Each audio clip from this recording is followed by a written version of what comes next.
Bem, gente, boa noite para todos, boa noite pessoal do YouTube também. Na noite de hoje a gente vai dar continuação ao estudo que a gente vem desenvolvendo nessa série, que é sobre a questão da nutrição e como que a nutrição ela interfere, ela afeta de alguma maneira toda a estabilidade do nosso organismo físico, emocional, mental, psíquico, né? E até espiritual. E a gente, na semana passada, a gente iniciou essa série falando um pouco sobre a nutrição física e como que a desnutrição altera não apenas, né, o nosso corpo fisiológico, como também as nossas emoções, o nosso estado de ânimo, muitas vezes, e até a nossa possibilidade de conexão com o mais alto. A gente ainda não está entrando, propriamente dito, nas doenças e como que elas interferem. Isso a gente vai deixar mais para o final dessa série. E hoje o nosso tema é sobre nutrição emocional. Então a gente dá boas-vindas a todos vocês que nos acompanham, né, periodicamente. Maria Regina, boa noite. Se alguém tiver alguma dúvida, quiser fazer alguma pergunta, fique à vontade, tanto no YouTube quanto aqui no Instagram. O nosso trabalho, realmente, o foco é esse, que a gente possa colaborar e auxiliar no entendimento. A gente traz, eu sei, muitas vezes, alguns termos que são novos, né, para a maior parte das pessoas. Então, fiquem à vontade para fazer perguntas. Isso vai ajudando também a gente desenvolver de uma maneira mais harmoniosa esses encontros que a gente tem realizado. Então, como a gente iniciou falando hoje, o tema do nosso encontro é nutrição emocional.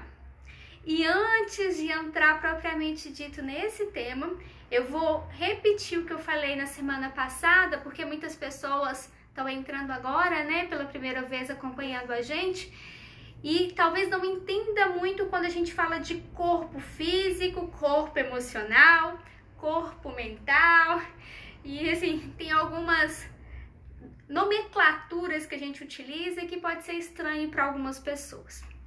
Mas a gente pode ilustrar isso que nós chamamos de corpo como sendo camadas.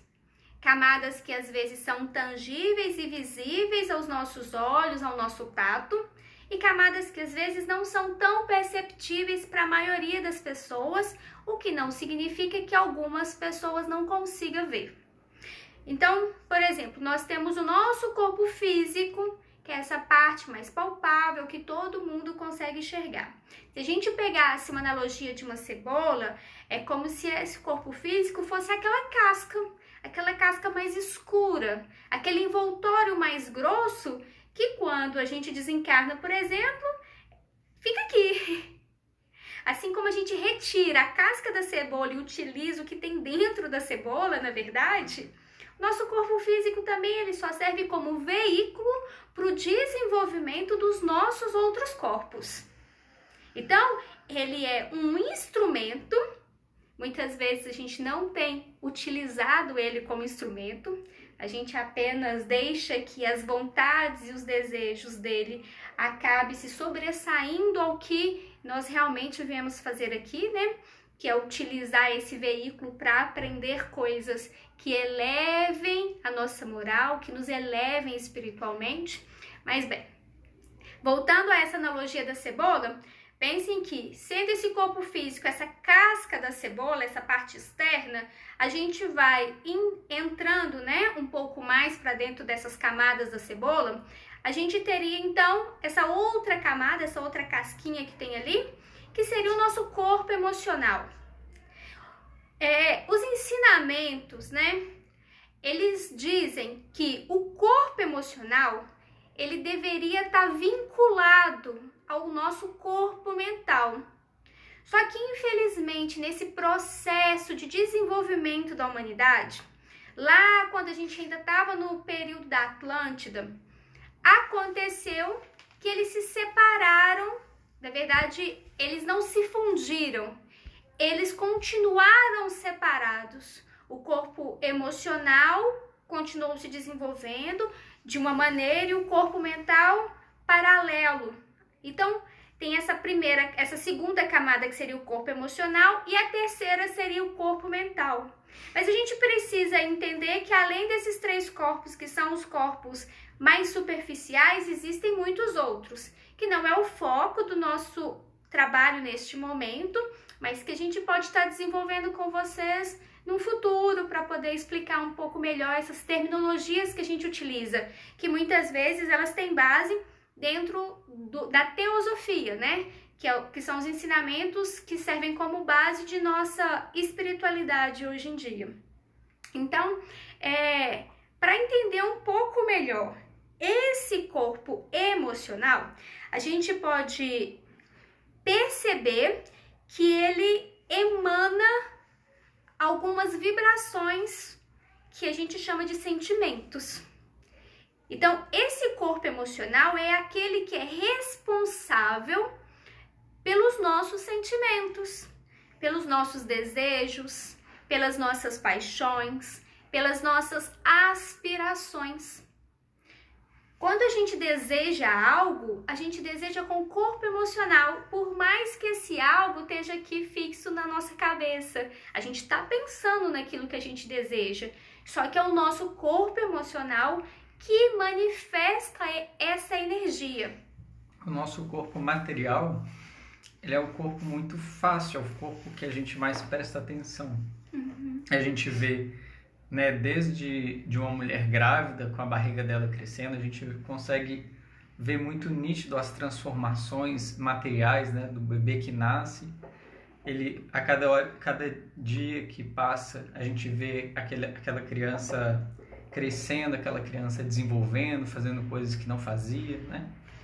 E aí a gente consegue acompanhar materialmente, de maneira muito nítida, esse desenvolvimento material do corpo físico. Mas a gente também, o corpo emocional, ele é um pouco mais sutil, é um pouco mais difícil da gente perceber. Mas se a gente tem atenção e a gente começa a perceber que por trás do corpo físico existe sempre uma atividade emocional, né? Uma pessoa que a gente enxerga, ela está sempre sentindo alguma coisa, a gente fala alguma coisa, ela reage, ela sente. Então a gente começa a perceber que tem algo antes do corpo físico, né? Antes de uma pessoa falar alguma coisa, a gente percebe ela mexendo a boca, falando, tem um sentimento por trás daquela ação. Então é aí que a gente começa a perceber o que é o corpo emocional. É o que está antes da ação física, aquilo que precede e aquilo que vai, muitas vezes, determinar a forma como a gente vai agir. E antes da gente entrar propriamente dito nesses aspectos de nutrição emocional, né? A gente começar a abordar como que a gente nutre o nosso corpo emocional de vibrações positivas, de coisas que realmente sejam benéficas para o estabelecimento da nossa saúde, não apenas nesse aspecto emocional, mas, como a gente comentou, reflete também no nosso corpo físico. Vamos falar um pouquinho sobre esse desequilíbrio nutricional que a gente vivencia hoje e que está tão presente na vida de todas as pessoas, que é o que infelizmente acaba ocasionando, gerando, né, estimulando o surgimento de muitas enfermidades. Então, no primeiro momento, a gente vai trazer para vocês uma coisa que é muito básica. O corpo emocional, quando ele começa a se formar, ele tem o vínculo inicial da formação, pensando na vida física atual, não em outras vidas, obviamente, mas o vínculo entre a mãe e o bebê, o feto ali, ele é quando começa aquela vida intrauterina, é quando os aspectos emocionais começam a ser moldados. E igual quando a gente percebe que um bebê, ele tem, a gente estuda, né, que nos primeiros 3 meses são os mais fundamentais para a formação do feto, e daí ele vai se desenvolvendo, mas os 3 primeiros meses são cruciais. O corpo emocional, ele também tem um desenvolvimento. Ele também vai crescendo, se desenvolvendo, se diversificando, se complexificando. Amadurecendo, amadurecendo, adquirindo habilidades, né? Um funcionamento mais funcional. E o momento de gestação também é como se fosse os 3 primeiros meses para o desenvolvimento do corpo físico. A forma como a mãe espera aquele bebê, se aquela mãe quer aquele bebê, o que aquela mãe sente com relação àquele bebê que vai se formar, que está se formando. Porque o desenvolvimento emocional, ele acontece concomitantemente com o desenvolvimento físico, do corpo físico. Né? É em outro plano, num plano mais sutil, mas é junto, é um conjunto que vai se desenvolvendo ao mesmo tempo. E da mesma forma como os nutrientes que a mãe vai disponibilizar para o corpo material daquela criança se desenvolver, as emoções, os sentimentos, os desejos que aquela mãe tem vão também ser o que vai formar o corpo emocional daquela criança. Então ela vai vir com as aspirações que a mãe tem, com os sentimentos que a mãe recebe, né? Não só a mãe, mas também o pai, mas nesse momento, principalmente, a mãe vai ser vai ser a fonte de nutrição desse corpo emocional. E quando a gente está nessa vida intrauterina, o que a gente mais precisa é de aconchego, de segurança, né? De afeto. Todos esses sentimentos positivos, eles vão nutrir essa formação sadia do corpo emocional. Mas infelizmente a gente sabe que em muitos casos, né? E hoje talvez a gente tenha uma grande representatividade da sociedade que vivencia alguma situação similar a essa que eu vou descrever, que são gestações não planejadas, relacionamentos entre a mãe e o pai da criança que estão em desarmonia. Então a mãe fica grávida muitas vezes, todas aquelas brigas, aqueles conflitos com o companheiro, todas essas situações, tudo que a mãe está sentindo, o bebê vai sentir também. Os medos, as angústias, as incertezas. E a gente sabe que é comum uma mãe ela ter esses sentimentos, né? Mesmo num ambiente saudável, mesmo num ambiente estável, mesmo num ambiente acolhedor. A chegada de uma criança é uma coisa muito significativa, né, para as pessoas. Sim, mesmo em um ambiente saudável, existe o risco de... Existe a dificuldade. A mãe pode começar a ter um processo, né, de depressão muitas vezes, a ansiedade, começa a pensar, será que vai dar tudo certo na hora do parto? Toda essa instabilidade emocional da mãe acaba influenciando nessa formação do corpo emocional do filho. Tem uma coisa que o Breno, quando a gente estava estudando, ele estava falando um pouco do que eles estudam dentro da psicologia, que é essa formação do eu. E é justamente nesse momento, né, que essa formação do eu, ela acontece de uma maneira mais significativa. Aquela criança ali começa a ter a sua identidade formada. Aí a gente pode pensar, por exemplo, uma mãe adolescente com uma gestação indesejada, todos os sentimentos que passa por esse corpo, pela mente dessa jovem, por exemplo. Tudo isso vai para o feto, vai ali para a criança que está formando. E aí a gente está falando assim, como se vai, né, no futuro. E a gente pode trazer um pouquinho para a nossa realidade, porque muitas vezes algumas doenças que nós carregamos têm uma relação direta com essa vida intrauterina que nós já vivenciamos. Às vezes a gente não parou para perguntar ou nunca escutou os nossos pais comentarem, a nossa mãe comentar, como foi para ela a nossa gestação. Quem é filho primogênito, por exemplo, vai ter uma relação diferente, porque esse aspecto da mulher tem um pouco mais de insegurança, de medo, né? É muito mais comum quando é o primeiro filho. Depois que já tem o segundo, o terceiro, parece que fica um pouco mais fácil, na maior parte dos casos.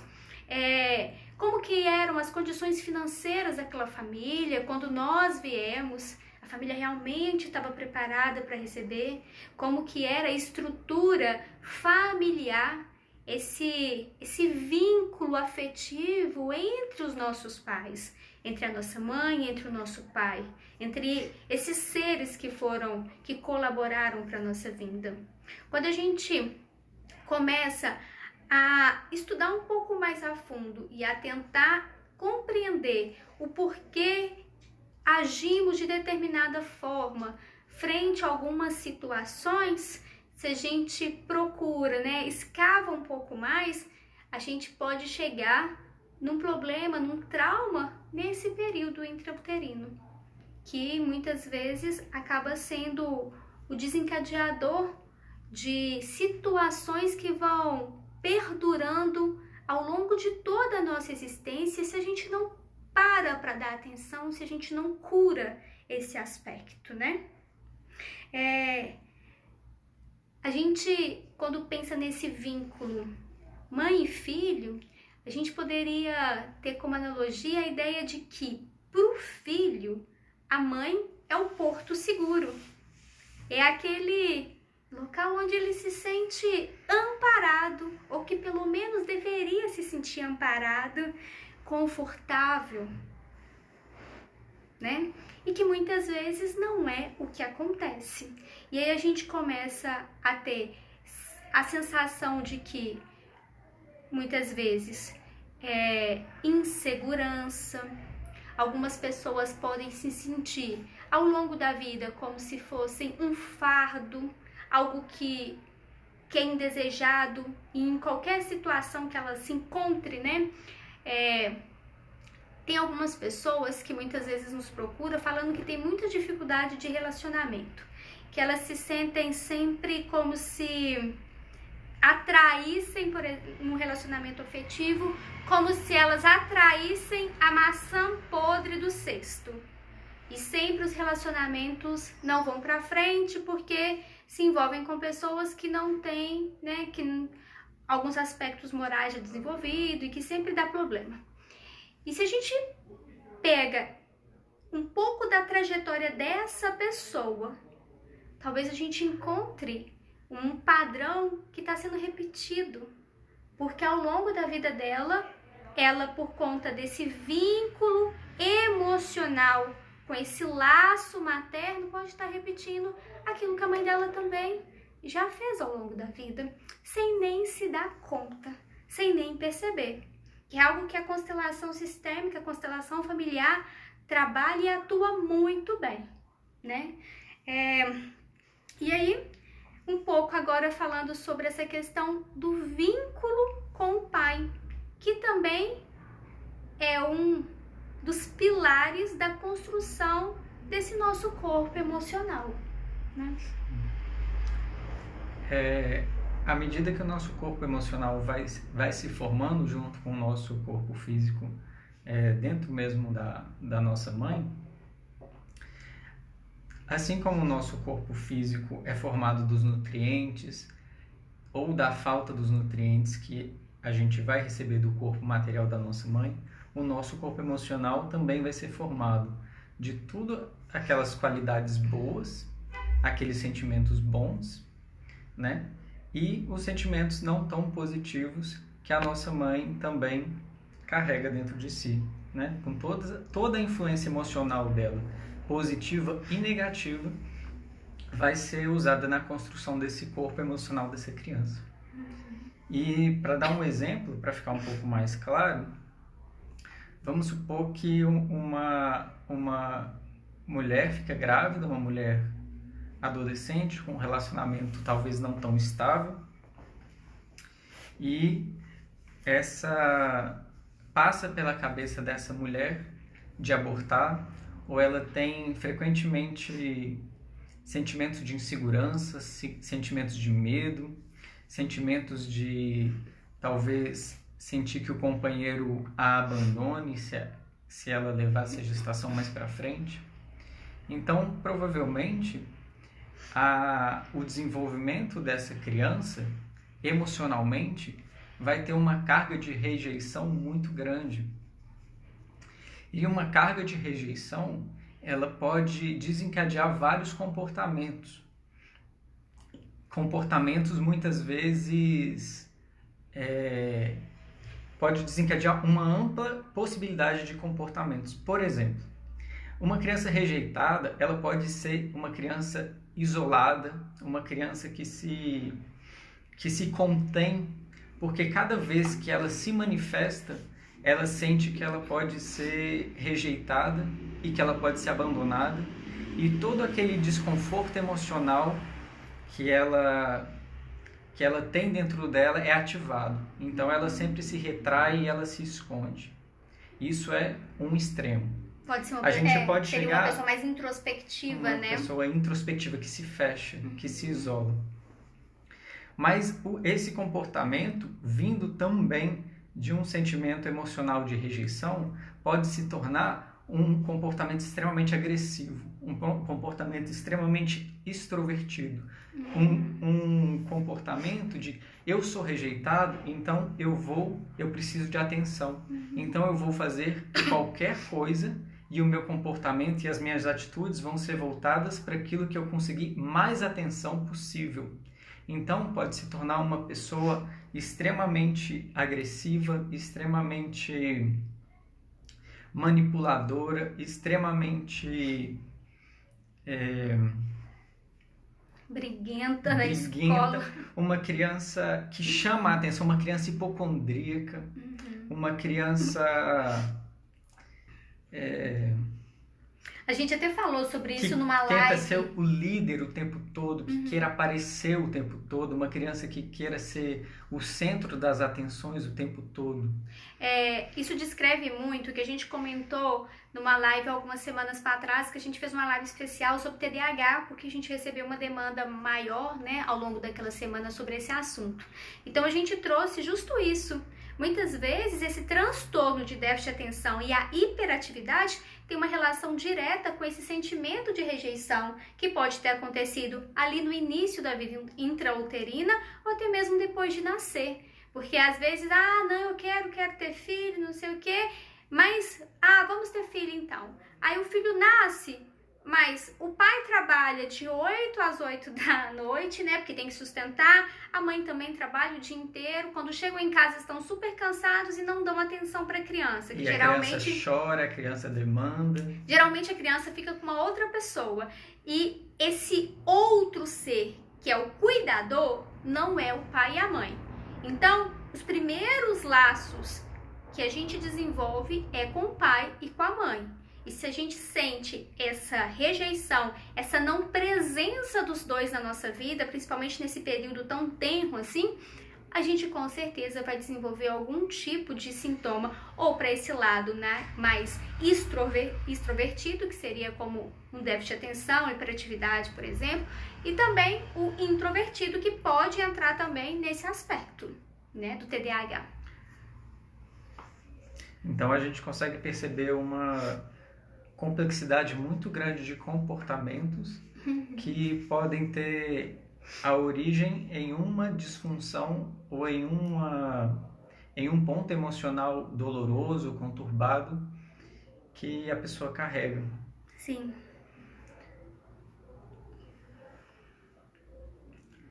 Na formação do corpo emocional, a importância da mãe é como se a mãe desse a própria base, a própria matéria, para que a gente tenha condição, para que a criança tenha condição de falar assim, eu. É aquele sentimento de que eu sou uma coisa, eu sou algo, eu existo, eu tenho uma individualidade. Então esse sentimento de que eu existo, ele é formado por esse vínculo que a gente tem com a mãe primeiro. E a partir desse eu existo, desse sentimento de eu posso começar a aprender sobre o mundo. Eu sinto que eu existo, eu sinto que eu já não sou mais invadido por tudo que tem ao meu redor, e agora eu posso começar a explorar, eu posso começar a aprender. E aí entra a formação de um outro nível de eu, que é um nível um pouco mais externo. Já não é o eu de integridade do que eu sou, é um eu do que eu sou capaz de fazer. É um eu das minhas possibilidades, é um eu das minhas ações. Então, o vínculo do pai, que a criança tem com o pai, é responsável principalmente pela formação desse sentimento de segurança do que eu consigo fazer. Então, se a precariedade é maior no vínculo com a mãe, a criança sente que ela não tem um valor em si mesma, como exemplo, né? E se é com o pai, ela sente que ela não consegue fazer as coisas. Então é como se fosse um nível um pouco mais externo nesse desenvolvimento emocional. Então esse sentimento de proteção, né, que a gente tem de eu posso contar com alguém, eu consigo, eu tenho meu pai para me proteger, então eu posso explorar, eu tenho a quem recorrer. Esse sentimento de segurança, né, que se eu fizer tudo certo, vai dar tudo certo, as coisas vão acontecer, eu consigo caminhar, eu consigo planejar, né, eu posso ter um desenvolvimento, né, eu posso ir passo por passo e eu vou construindo, eu tenho essa segurança. O sentimento o senso de limite, né, de capacidade, que ele é formado pelo senso de capacidade, de que eu tenho força para fazer as coisas acontecerem, as coisas que eu preciso, eu consigo me virar, eu consigo sobreviver, eu consigo definir, eu consigo decidir o meu caminho. Todas essas coisas, elas têm uma relação com o vínculo paterno, né? Uma relação das coisas que eu consigo fazer. E tudo que falta nessa relação emocional com o pai, ele vai desencadear em outras manifestações emocionais e comportamentais. Por exemplo, desamparo, insegurança, sentimento de incapacidade, perda do senso de limite, sentimentos de solidão, né? Todas esses sentimentos que causam desprazer, eles vão estar no nosso corpo emocional de acordo com o vínculo que a gente teve, né, na nossa família, com a nossa mãe, com o nosso pai, principalmente. Trazendo uma analogia, é como se a nossa mãe fosse o olheiro que cria o vaso, né? Aquele vaso de barro, ela molda assim de alguma maneira. E o nosso pai é quem vem colocando os detalhes, talvez a gente pudesse trazer um pouco dessa ideia, né? Esse vínculo inicial com a mãe é o mais forte, porque realmente são 9 meses geralmente, né? Eu diria um pouco diferente, eu diria quase que a mãe é quem fornece o barro e o pai é quem molda o vaso. Ah, tá. Sim, é a ideia de... Porque a mãe realmente é quem mais sustenta, né? Essa formação. Ela não é dividido 50%? É isso que a gente está querendo dizer, né? Porque são vínculos distintos, apesar de colaborarem mutuamente para a construção do mesmo ser. E nesse caso que a gente está falando, não apenas do corpo físico, mas focando no corpo emocional.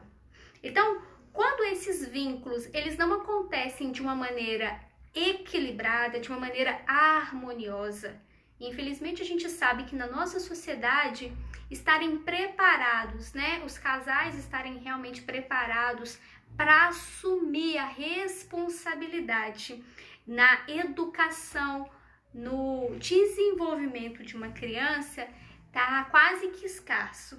As pessoas apenas querem ter filho, é aquele aspecto do desejo do corpo emocional, falando alto, mas eles muitas vezes não têm essa condição realmente, aí já num nível mais mental, de e espiritual também de assumirem o desenvolvimento dessa criança, né? Infelizmente. E não só já é difícil alguém querer ter filho, né? Muitos das crianças não têm nem esse componente de querer, né, serem recebidos.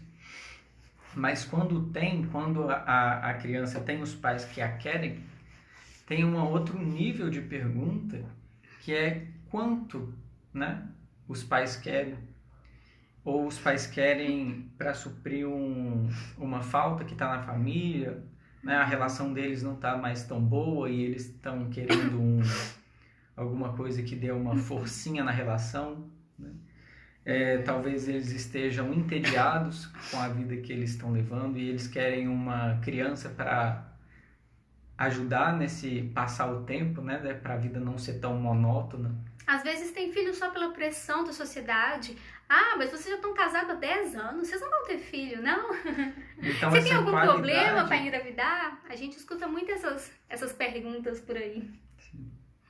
Então a qualidade desse desejo do filho, né, do quanto você quer ter o seu filho, de como é esse desejo de ter o seu filho, qual o formato, né, se você quer o seu filho de alguma forma ou de outra, e para que seria, isso tudo vai servir e vai influenciar a forma como vai se desenvolver esse corpo emocional. E lembrando que o corpo emocional, ele não se desenvolve só durante a gestação, não se desenvolve só durante a fase de infância. O corpo emocional é como o nosso corpo físico, ele tem um desenvolvimento que vai até o momento da gente morrer. Em algumas tradições religiosas falam que ele ainda sobrevive um pouquinho mais depois do corpo físico. Mas a gente pode assumir aqui que pelo menos ele dura enquanto está durando o corpo físico. E a gente percebe que as pessoas se sentem diferentes ao longo do tempo. E se uma criança que se sentia rejeitada, se ela recebe o carinho, o aconchego que ela precisa, ela consegue recuperar muito dessa deficiência que ela teve, né? Da mesma forma como uma criança anêmica, ela pode receber uma suplementação, pode, através da nutrição física, se tornar uma criança mais saudável. O nosso corpo emocional, ele também pode se tornar mais saudável quando a gente começa a nutrir ele com maior qualidade. Maria Regina está perguntando aqui no YouTube se existe algum vínculo emocional com a mãe quando a criança apresenta amigdalites recorrente, né? Então a gente pode pensar assim, a criança ainda no período da infância, ela está muito vinculada tanto à figura materna quanto à figura paterna. E sim, muitas das manifestações de saúde ou de doença que ela vai ter pode ter uma relação direta com essa questão desse vínculo materno-paterno. A amigdalite consiste nessa inflamação aqui das amígdalas e ela dificulta a gente tanto de engolir quanto de falar muitas vezes, porque acaba que as coisas vão se somatizando aqui nessa região da laringe, né? Então a gente pode começar a analisar algumas questões. Por exemplo, se a gente pensa nessa questão de engolir, qual que é a situação na vida daquela criança, naquele momento, que está sendo tão desconfortável para ela, que ela não está conseguindo, sabe? Ela não quer mais engolir aquela situação. E claro que naquele momento pode estar tudo mil maravilhas. E aí sim a gente começaria a investigar se nos períodos mais para trás não aconteceu alguma situação que esteja naquele momento desencadeando essas reações, né? No caso, a amigdalite. E quando ela tem dificuldade, né? Quando a amigdalite já avança para uma dificuldade de falar também, muitas vezes essa criança pode não estar sendo ouvida como ela gostaria. Ela talvez não esteja no seio familiar conseguindo se expressar. conseguindo manifestar aquilo que ela gostaria, porque ela está sendo podada. E sim, pode acontecer que a mãe tenha esse sentimento, que a mãe já seja uma pessoa que vem de uma família que também a podava demasiadamente. A mãe também pode já ter tido inúmeras amigdalites ao longo da vida dela. Então, tudo assim, cada caso é um caso, a gente teria que estudar mais detalhadamente, né, a situação daquela criança e daquela família. Então, existe a possibilidade, sim, de que a doença tenha uma relação direta com esse vínculo, tanto materno quanto paterno. Por exemplo, uma outra doença que tem um vínculo muito forte, a gente ia falar um pouco mais no final, é a diabetes. Diabetes é característico. Crianças com diabetes são filhos de mães carentes, de mães que têm problemas nos seus relacionamentos afetivos, mães que se sentem abandonadas pelos companheiros, pelo marido, pelo namorado ou o que seja. Ela é tão carente, ela tá ali, aí ela supre essa carência, né, com o consumo excessivo de doce, que também traz para ela algum tipo de prazer, e ela vai moldando esse filho para ser o sustento dela, aquilo que vai suprir o que o companheiro, o que o marido não consegue. Então é como se ela pegasse e imaginasse o filho dela tipo um ursinho carinhoso assim, né, aqueles ursinhos bonitinhos, e quisesse apertar ele o tempo todo, fica comigo, e a gente imagina assim, pode ter a alusão, né, de uma pessoa trazendo sempre o filho, né, contra o peito mesmo, mas, não, porque eu protejo meu filho, na verdade é ela que não está se sentindo protegida. E assim, eu só tô trazendo uma explanação leve sobre o tema, porque a gente poderia falar muito mais ainda sobre essa questão propriamente dita, sabe? Então assim, existem sim muitas doenças que têm uma relação direta com esse desequilíbrio do corpo emocional desde a formação intrauterina da criança, né? E como o Breno estava colocando, a gente precisa também prestar atenção que não é porque existe um trauma ali no período da infância, no período intrauterino, que a criança tem que passar o resto da vida carregando esse fardo. Ela pode se tratar. É adulto, tá percebendo que alguma coisa não tá bem, que a vida não está se desenvolvendo como poderia, que as relações não estão harmoniosas, mas não consegue entender de maneira convencional o que está acontecendo, procura um atendimento integral, um terapeuta integral, um médico integral que vai poder te auxiliar, vai poder ir um pouco mais a fundo com você nesse processo de identificar qual que é a raiz do problema. E aí sim a cura vai acontecer. Porque se a gente pensa hoje, pegando o exemplo da amigdalite, aí se você vai ao médico, vão prescrever algum anti-inflamatório e se for necessário, talvez algum antibiótico. Mas isso vai aliviar os sintomas da amigdalite, não vai tratar aquilo que está desencadeando a amigdalite recorrente, né? E assim, quando a gente começa a perceber essas desarmonias aqui, por exemplo, do vínculo do pai com o filho, desamparo, insegurança, esse sentimento de incapacidade, perda do senso de limite também, sentimentos de solidão, gente, isso é tipo um prato cheio para inúmeras doenças, né, amor? Inúmeras doenças têm uma relação direta com esses sentimentos que a gente vai carregando ao longo da nossa vida sem muitas vezes nem nos darmos conta, né? Sim. Às vezes a gente sente essas coisas, mas a gente só consegue chamar ou nomear de ansiedade. A gente não consegue, ou por não ter a perspicácia de perceber, ou não ter talvez a coragem de olhar um pouco mais a fundo, mas geralmente a gente não consegue falar, eu estou me sentindo desamparado, ou estou me sentindo incapaz, ou estou me sentindo sozinho, só. A gente fala assim, estou ansioso. Porque no final das contas, praticamente todos esses sentimentos, eles geram um comportamento de compulsão, né? Tem que fazer alguma coisa porque tem um sentimento ali desagradável e tem que fazer uma coisa, estou sentindo que tem que fazer alguma coisa, mas eu não sei o que é. E aí eu chamo de ansiedade. Mas às vezes essa ansiedade, ela está calcada, né? Esse comportamento ansioso, esse sentimento ansioso está calcado num outro sentimento anterior, de solidão, principalmente, de desamparo, de insegurança, e que se a gente for parar para pensar, no final das contas uma coisa só. É como se fosse um sentimento só que ele vai... Assim como a luz é branca, né? Mas no final das contas, se a gente passa ela num prisma, a gente tem todo um vermelho, laranja. As emoções são assim... É uma coisa só, no final das contas, né?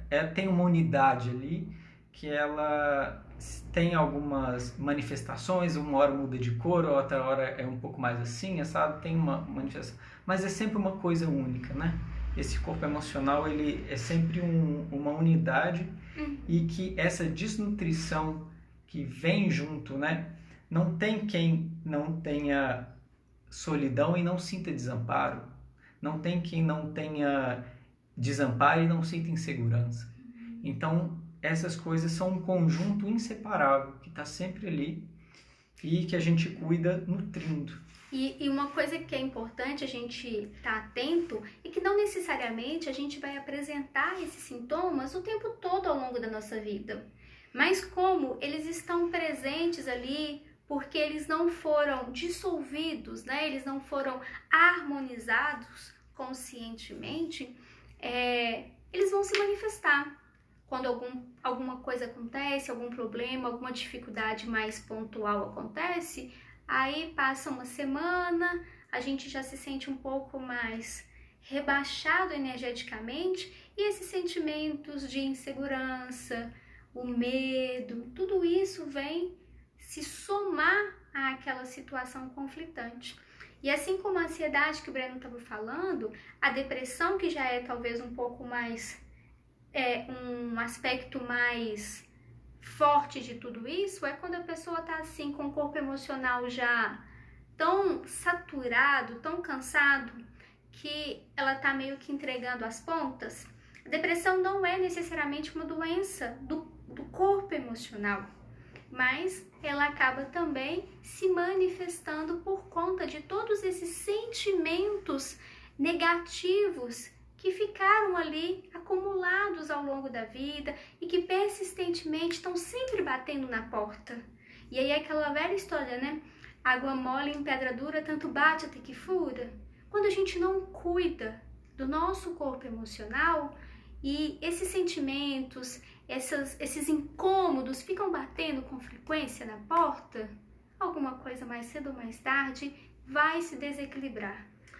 Alguma manifestação, alguma doença vai surgir, né? E não existe remédio para solidão, não existe remédio para insegurança, não existe remédio para sentimento de incapacidade. Então, existe remédio para as coisas do corpo físico, material, né? Eu posso diminuir o sintoma de ansiedade te dando um ansiolítico, onde o seu comportamento ansioso vai diminuir, mas o seu sentimento de incapacidade, o seu sentimento de solidão, que é o que causava o comportamento ansioso, ele vai ficar intacto até que se cuide disso. E é importante a gente perceber o que realmente trata a nossa solidão, o nosso sentimento de incapacidade, para que a gente não fique perdendo muito tempo esperando que outras coisas resolvam esse problema, né? Um medicamento, um ansiolítico, um antidepressivo, ele não chega na causa da sua ansiedade. e nunca chegará. Usar formas de entretenimento para passar o tempo não chega na raiz da ansiedade, não chega na causa da solidão e nunca chegará. E talvez esse seja o pior caminho que é mais comum, que mais comumente é trilhado, onde a pessoa não percebe que o que ela está fazendo não traz o resultado que ela espera.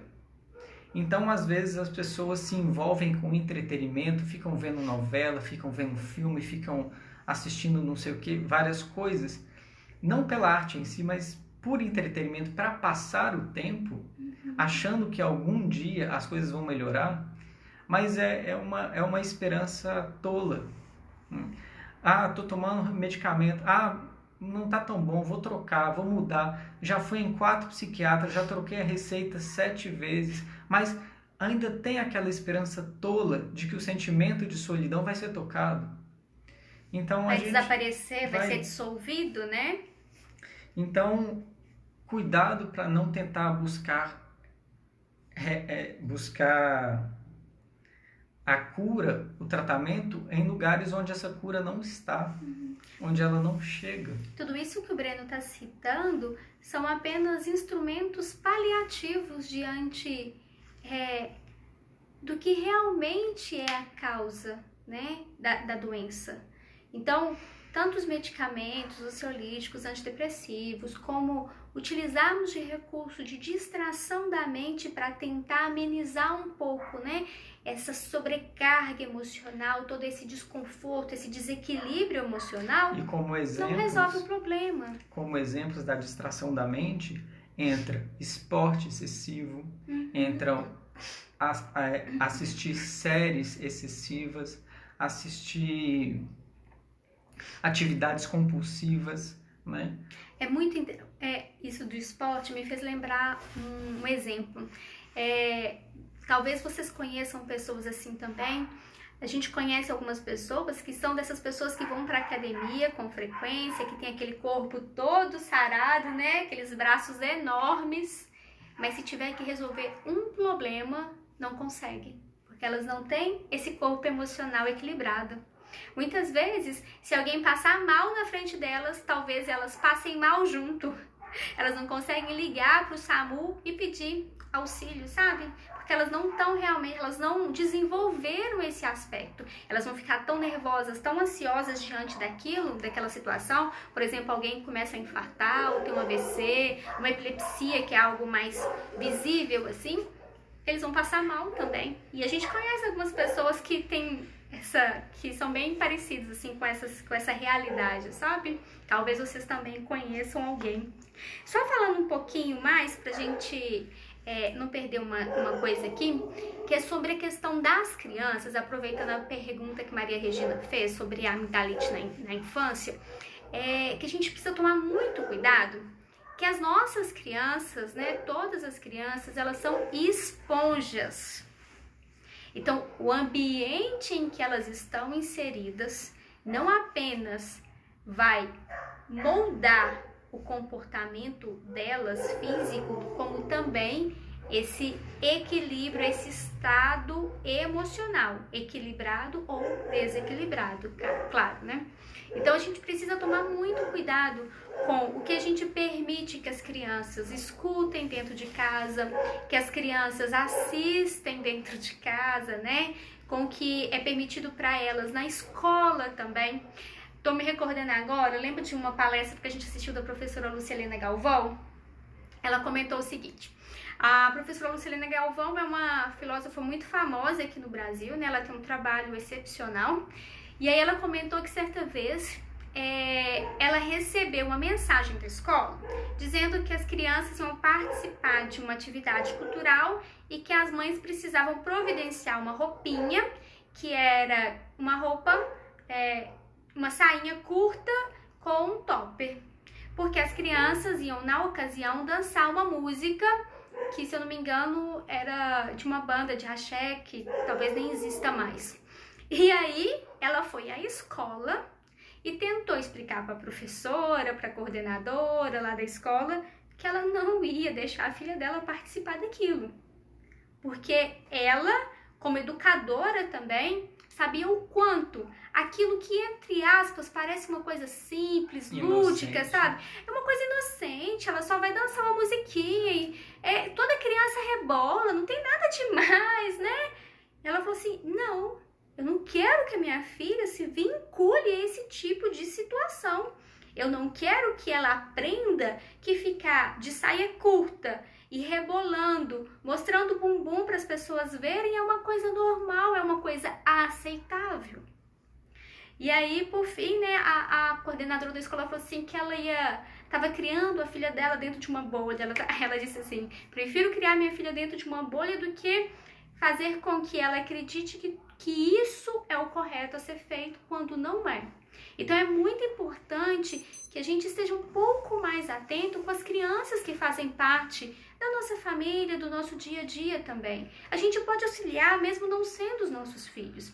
A gente pode tentar trazer um pouco mais de informação para esses parentes ou amigos que têm crianças em casa, para talvez despertar neles essa consciência de que é na infância, naqueles primeiros 7, 9 anos de idade, que o que a gente vai falar na semana que vem, que é mais essa parte mental, né, é formada.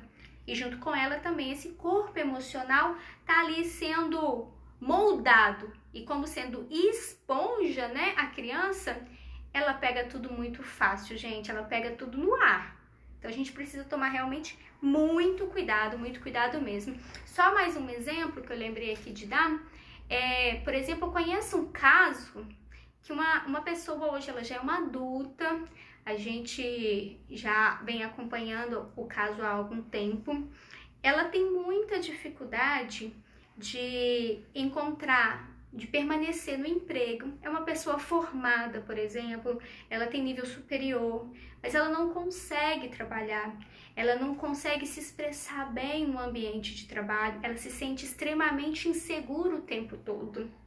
E no caso dela, foi justamente na relação intrauterina que o trauma começou a acontecer. Quando a mãe dela estava grávida, o pai rejeitou aquele filho, aquela gravidez, porque ele considerava que não era dele aquela criança.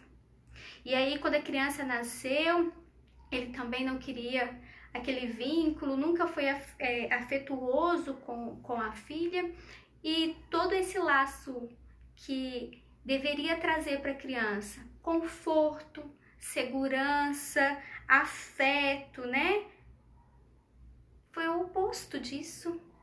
E toda essa insegurança que ela apresenta hoje nas relações que ela tem com a vida de sociedade é reflexo disso que ela está tentando trabalhar e aos poucos assim está tentando se curar de todo esse sofrimento que ela carregou e de todo esse sofrimento que foi acumulando ao longo da vida dela por conta dessas situações que ela não conseguiu lidar, né?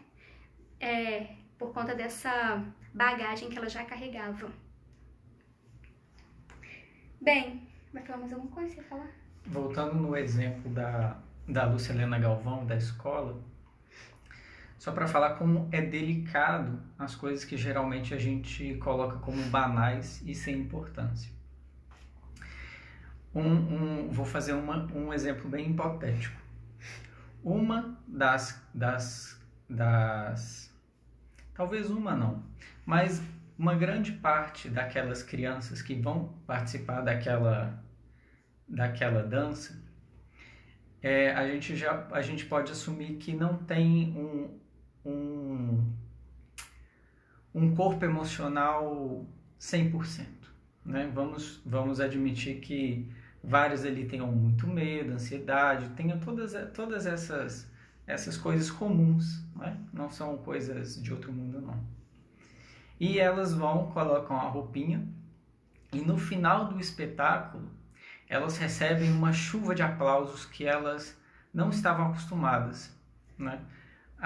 Em casa a mãe fazia os cuidados básicos de higiene, alimentação, botava para dormir, brincava meia hora por dia, talvez um pouco menos, um pouco mais, mas ela nunca recebia aquela carga de atenção, ela não estava acostumada como ela recebeu ali na escola depois daquela apresentação com a turma. E aí, inconscientemente, aquelas meninas, algumas ou várias delas, começam a associar que dançar, usar roupa curta, traz a atenção que elas sempre quiseram na casa delas, na vida delas. E aí, a partir daquilo, elas não sabem, mas quando elas vão crescendo, vão se tornando adultas, adolescentes, elas já têm uma preferência para usar saia, para usar top, mas elas não sabem porque elas só gostam.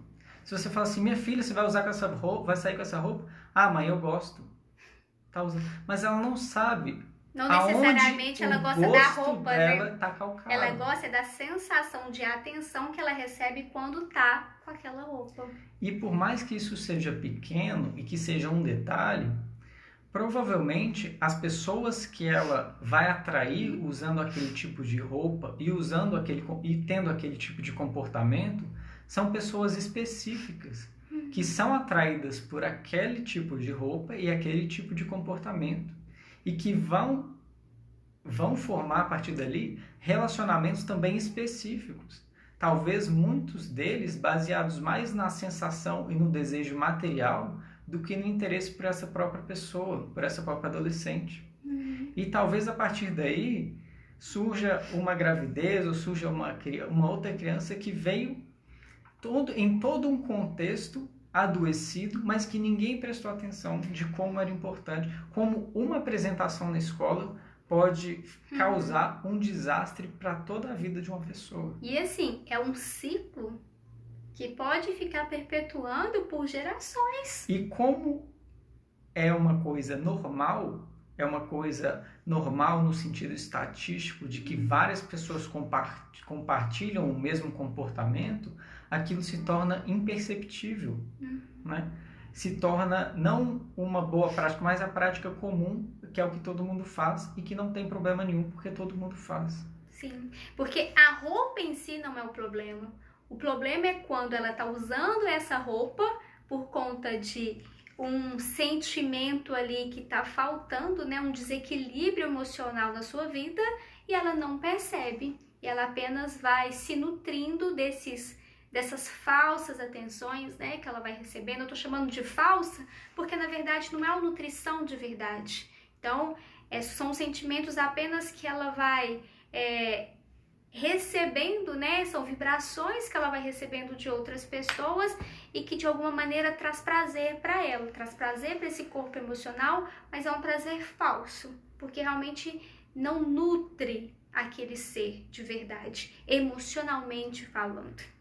A gente não vai conseguir hoje abordar tudo que a gente estava trazendo, né? Mas assim, só citando um pouco para vocês entenderem que existem várias doenças que estão relacionadas diretamente com essa desnutrição emocional. E eu enumerei aqui, olha, a úlcera, gastrite, a asma, bronquite, diabetes, que eu já tinha comentado, dermatites. A gente recebe muitas pessoas aqui com problemas de dermatite, né, algum problema dermatológico, procurando ajuda. Hipertensão também tem uma relação direta com esse corpo emocional. Enxaqueca, semana passada foi a semana da enxaqueca, várias pessoas fizeram contato por conta da enxaqueca, né, pedindo atendimento. E assim, a gente já, de cara, quando a gente pergunta algumas coisas básicas, a gente já identifica. O problema está ali no corpo emocional que está desequilibrado.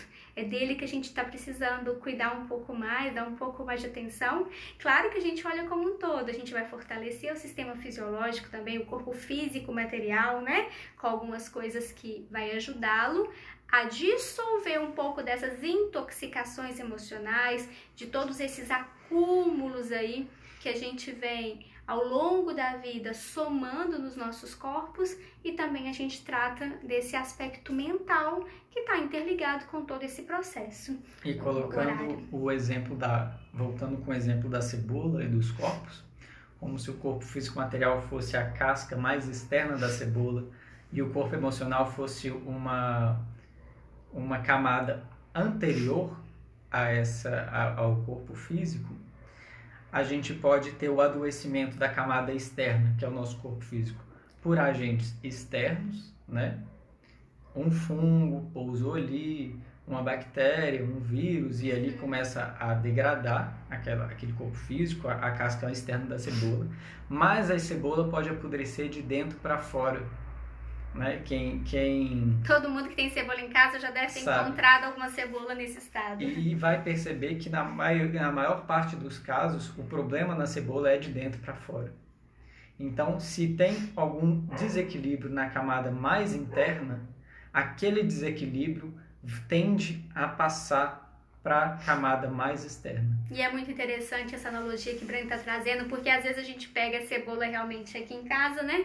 A cebola do lado de fora tá ótimo. A segunda camada dela tá toda podre, né? É muito interessante isso. Às vezes a gente pega o miolinho dela, tá estragado, mas ela do lado de fora tá relativamente bem ainda. E isso traz uma reflexão muito importante. Uhum. Talvez a reflexão mais importante, mais fundamental que a gente possa fazer na nossa vida, que é de como é que a gente se vê.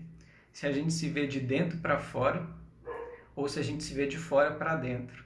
Uhum. Se a gente olha para a gente pelo nosso corpo e nossas emoções, ou se a gente percebe que a gente é uma coisa dentro que tem emoção e que tem corpo. Sim, não é a minha alma, né? Deveria ser o meu corpo, porque a alma é que é eterna e o corpo, esses corpos aqui que vão virar adubo mais cedo ou mais tarde aqui para a terra. Gente, a gente não vai delongar muito mais esse encontro de hoje. Nós agradecemos a todos que estiveram conosco, tanto aqui no YouTube quanto no Instagram. O vídeo vai ficar salvo também, quem quiser dar uma olhadinha depois. Se quiser mandar perguntas, fiquem à vontade, estamos sempre à disposição para colaborar com vocês. Namastê, uma boa noite a todos e até o nosso próximo encontro, que a gente vai desenvolver um pouco mais esse assunto. Obrigado, boa noite.